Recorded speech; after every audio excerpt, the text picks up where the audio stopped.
ബംഗ്ലാദേശിലെ ഹിന്ദു ഐക്യവേദിയുടെ നേതൃത്വത്തിൽ ബംഗ്ലാദേശിലെ ഹിന്ദു വംശഹത്യക്കെതിരെ പ്രതിഷേധവുമായി ഹിന്ദു ഐക്യവേദി.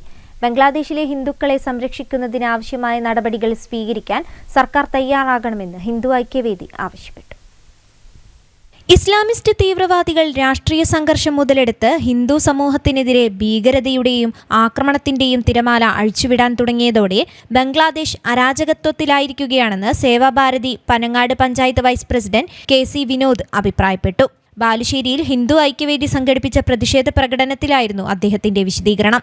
ഇസ്ലാമിസ്റ്റ് ആൾക്കൂട്ടം ഹിന്ദുക്കളുടെ വീടുകൾ ആക്രമിക്കുകയും അരാജകത്വത്തിലേക്ക് സ്ത്രീകളെ തട്ടിക്കൊണ്ടു പോകുകയും ചെയ്യുന്നതിന്റെ റിപ്പോർട്ടുകൾ രാജ്യത്തുടനീളം പ്രവഹിക്കുകയാണെന്നും ബംഗ്ലാദേശിലെ ഹിന്ദുക്കളെ സംരക്ഷിക്കുന്നതിന് ആവശ്യമായ നടപടികൾ സ്വീകരിക്കാൻ സർക്കാർ തയ്യാറാകണമെന്നും ഹിന്ദു ഐക്യവേദി ആവശ്യപ്പെട്ടു.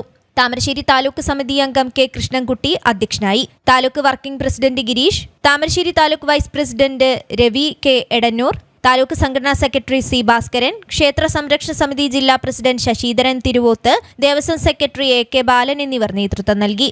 News bureau, Balussery.